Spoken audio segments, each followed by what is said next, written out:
Good morning, and a warm welcome to your show, Sunny Mornings, Venice Beach. I'm your host, Melissa, and it's Thursday, November 20th.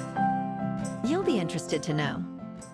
80 years ago, today in 1945, a tribunal in Nuremberg convened to publicly try major leaders of the defeated regime for crimes against peace, humanity, and the laws of war.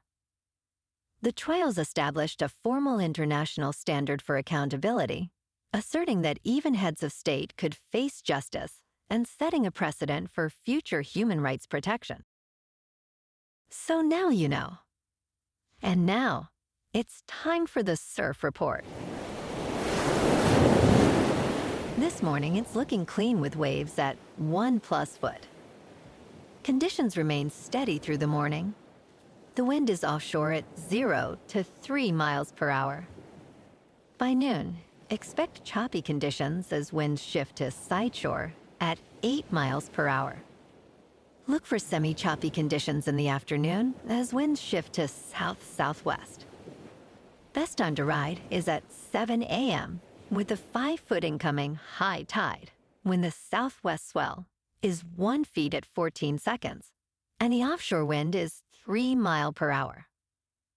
The first high tide on Thursday will be 6 feet at 8:15 a.m., followed by a 1/2 foot low tide at 3:30. The nearshore buoy at Santa Monica Pier reads 65 degrees for the water temperature. Friday features clean conditions with waves at 2 to 3 feet and light northeast winds. Saturday sees a drop to 1 to 2 feet, with choppy conditions developing in the afternoon due to onshore winds. Sunday brings a steady increase, with waves reaching 2 to 3 feet in cleaner faces, making it the standout day of the period. This morning, it's cloudy and it feels like 44 degrees, with 5 mile per hour wind.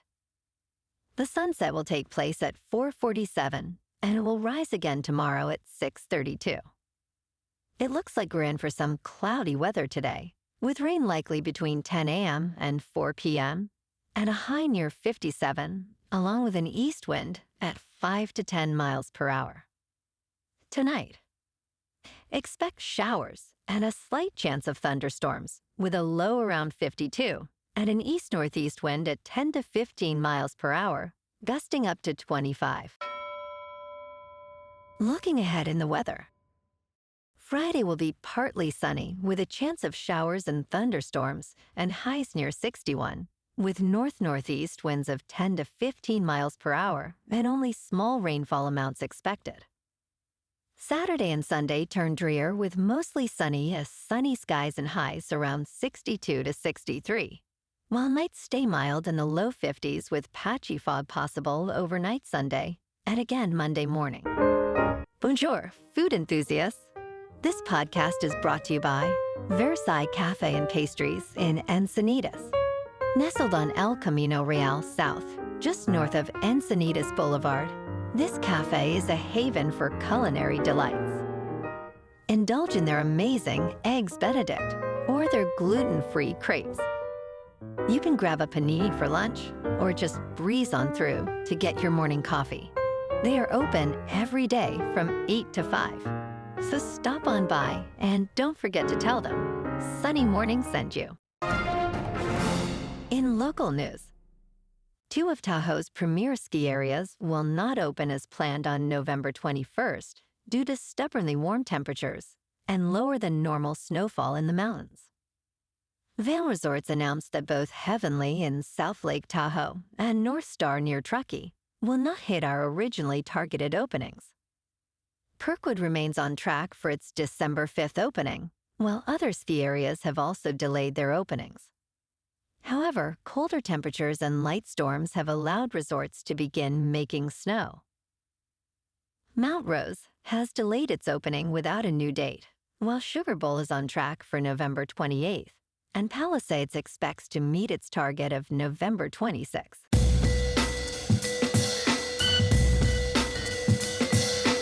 Now on to sports. The NBA season is in full swing, and teams are starting to reveal their true potential. In the Western Conference, the defending champion Thunder and the improved Nuggets are clear contenders. In the Eastern Conference, the Cavaliers and Knicks stand out as potential title threats. Teams like the Minnesota Timberwolves, Detroit Pistons, Los Angeles Lakers, and Milwaukee Bucks are one move away from being serious contenders. Each team has specific trade targets to enhance their chances of winning the NBA title. In local sports, USC is relying on a decimated running back unit to keep overachieving against Oregon. The Trojans' top 2 running backs were sidelined by injuries during a game against Michigan, jeopardizing their playoff hopes. However, walk-on running back King Miller has kept the rushing attack alive, averaging 113 yards per game. With 2 games left, USC must top the number 7 ranked Oregon's elite offense to maintain its college football playoff hopes. Coach Lincoln Riley acknowledged the challenges but remains optimistic about their ability to respond and succeed in this critical matchup. In top news, the Social Security Administration has scrapped plans to limit disability benefits after significant backlash from older Americans. This decision followed an article in the Washington Post that reported potential loss of benefits for many. Commissioner Frank Bisignano assured advocates that the controversial proposal would not proceed. Advocates celebrated the decision, emphasizing the importance of Social Security disability insurance for those unable to work. Rebecca Vallis, CEO of the National Academy of Social Insurance, praised the administration's choice to avoid cuts. Concerns remain that changes could still affect eligibility for thousands of older Americans seeking benefits. In business news, Bitcoin has entered a death cross, and Ethereum is not far behind. Crypto traders who bought near recent highs are feeling the pain as the market declines. Bitcoin is now around $88,000, down over 20% in the last month.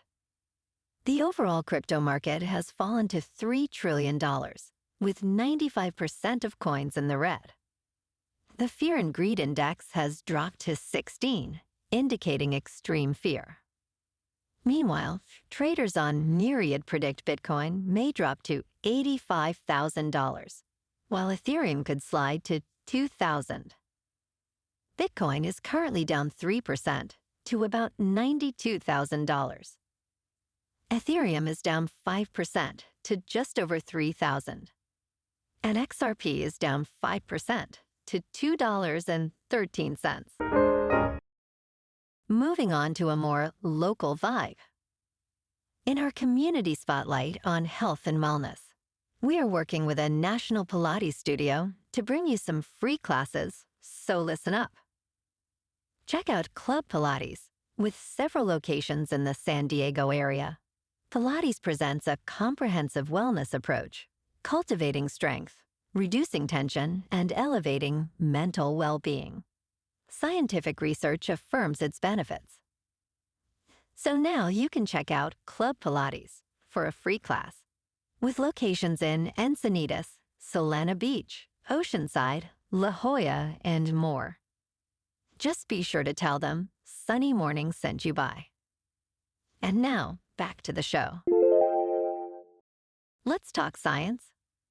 A tiny ape-like humanoid may still be living in plain sight, scientists says. Flores, Indonesia is the home of the scientific study of small humans. Retired Professor Gregory Forth continues to proliferate the hope of finding a living Homo floresiensis. His book spells out his multi-decade search for evidence of a continually living human-like species. The scientific community believes a small species of human known as Homo floresiensis once lived on Flores, Indonesia, around 50,000 years ago. Forth thinks these ape-like humanoids could still exist, evolution be damned. He has studied Homo floresiensis for roughly 40 years.